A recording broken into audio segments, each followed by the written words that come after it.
राहुल जी का अमेठी न लड़ना मेरी समझ से वो right from the messaging point of view it's not a right thing. और उससे भी बड़ा यह है कि अमेठी छोड़ के रायबरेली चले जाना, या तो आप लड़ते ही नहीं कि भाई हम अमेठी में नहीं आए, हम वायनाड में हैं, हम वहां खुश है, आई एम देयर। आप ये दावा कर रहे हैं कि अमेठी रायबरेली हमारा है, तो भाई अगर हमारा है तो हमको लड़के लेना पड़ेगा।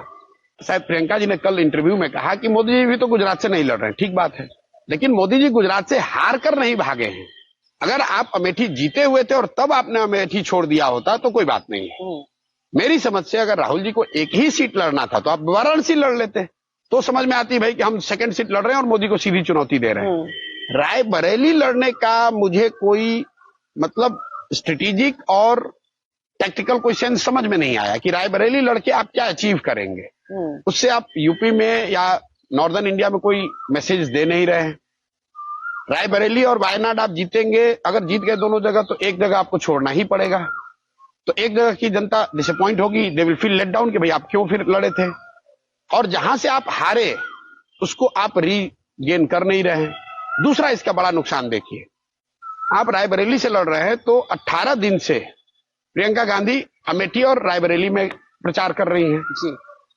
शुरुआती फेज में कांग्रेस के समर्थक ही कह रहे थे कि प्रियंका गांधी के मीटिंग्स में बड़ी भीड़ आ रही है, उनकी बातें वायरल हो रही हैं, वो मोदी को इमोशनल तरीके से जवाब दे रही हैं।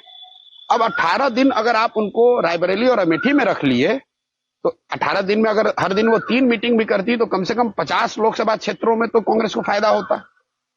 उसके मुकाबले आपने उनको रायबरेली में बांध दिया। सोनिया जी ने इस पूरे कैंपेन में एक मीटिंग की, पब्लिक मीटिंग, वो रायबरेली में की। तो भाई अगर राहुल गांधी को जिताने के लिए ही सिर्फ आप चुनाव लड़ रहे हैं तब तो बात ही अलग है। मेरी समझ से सोनिया जी की अगर एक रैली होनी चाहिए थी, वो तो रैली बनारस में होनी चाहिए थी, वो रैली लखनऊ में होनी चाहिए थी, वो रैली वहां होनी चाहिए थी जहां कांग्रेस को एक सीट बढ़ाने में मदद होती। रायबरेली तो आप खुद से जीत ही रहे हैं। आप ये समझिए कि अमित शाह चुनाव लड़ रहे हैं जी, मोदी चुनाव लड़ रहे हैं। अगर मोदी जी कोई ऐसा डिसीजन ले ले जहां से कि 15 दिन उसी कंस्टिट्यूंसी में वो रहेंगे तो लोग क्या कहेंगे कि भाई इससे अच्छा तो यही होता कि मोदी जी ये दूसरा सीट न लड़ते। 15 दिन में भाजपा के जीतने से मोदी जीतेंगे ना। नहीं, मैं आपकी वो बात एक लोकसभा जीतकर मोदी नहीं बन सकते हैं ना, आपको अपने अपने दल को जिताना है।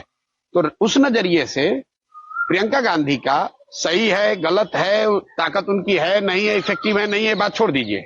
Should she have contested? नहीं, Should she have contested? वो छोड़ दीजिए बाबू, उनका अपना पर्सनल डिसीजन है वो किसको कंटेस्ट है। मैं ये कह रहा हूं कि पार्टी के स्टार प्रचारक के तौर पर whether she is better utilised in managing the booths of Amethi and Raebareli और whether she should have put against BJP across India, ये कॉमन सेंस की बात है। कोई कांग्रेसी जो कांग्रेसी चुनाव लड़ रहा है, ही और she would have liked Priyanka Gandhi and Rahul Gandhi to go and campaign. Now ये लोग स्टक हैं रायबरेली और अमेठी में पूरे 15 दिन, तो ये टैक्टिकल और स्ट्रेटेजिक सेंस बना नहीं रहा है। अगर आप जीत भी गए तो, और आपने जो रिसोर्स या जो टाइम उसमें इन्वेस्ट किया उससे आपको दूसरे